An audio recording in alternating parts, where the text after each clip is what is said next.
Meghan Markle and Prince Harry's final engagement as working royals was marred in controversy, with reported tensions behind the scenes. Once lauded as the stars of the Commonwealth, the Duke and Duchess of Sussex were expected to do great work with the 54 nations. However, the late Queen Elizabeth II stripped the pair from their positions as President and Vice President of the Queen's Commonwealth Trust after they stepped down as senior royals. Their last engagement was at the Commonwealth Day service in 2020, and they won't be appearing at this year's service at Westminster Abbey with new monarch King Charles III. It was the first time that Harry and Meghan had come face to face with members of the royal family publicly since they announced their plans to quit. The Sussexes were said to be upset and emotional after learning they couldn't be part of the Queen's procession at the start of the service, instead being shown to their seats with the rest of the guests.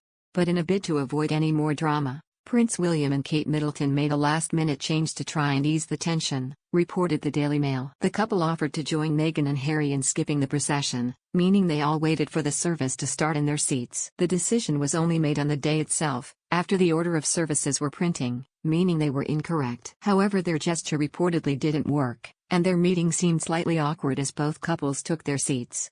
The Sussexes arrived first and sat in the second row and didn't stand to greet the Prince and Princess of Wales when they arrived shortly afterwards.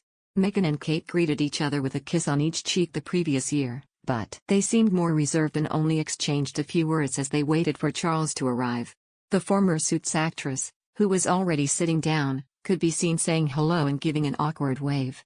Harry also greeted them, but that was as far as their conversation went, with the prince then turning to talk to his wife.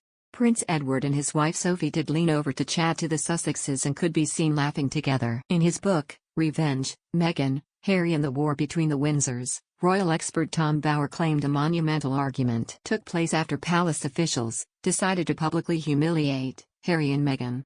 He wrote, reality hit 2 days later, on 9th March. A monumental argument blew up after Harry was told that he and Meghan could not join the family's procession through Westminster Abbey for the annual Commonwealth Day service. Although the order of service listed Harry and Meghan walking behind the Queen, palace officials had revised their decision.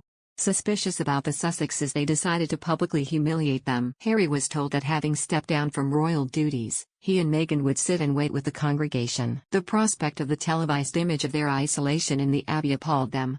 By then they were keenly aware of Kate and William's antagonism. William had not offered a brotherly welcome and Kate was outright distant towards her sister-in-law.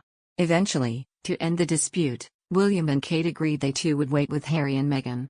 As the members of the royal family filed into the Abbey, the frayed relationships could not be concealed. Kate had blanked the Sussexes and William's greeting was cold. Harry looked strained. Meghan's face showed bemusement. In their Netflix series, Harry admitted he was anxious when he was reunited with some of his family members for the first time. The first time that we saw the other members of the family was in Westminster Abbey, explained Harry. We were nervous seeing the family because all the TV cameras and everybody watching at home and everybody watching in the audience. It's like living through a soap opera where everybody else views you as entertainment. I felt really distant from the rest of my family, which was interesting because so much of how they operate is about what it looks like, rather than what it feels like. And it looked cold. But it also felt cold.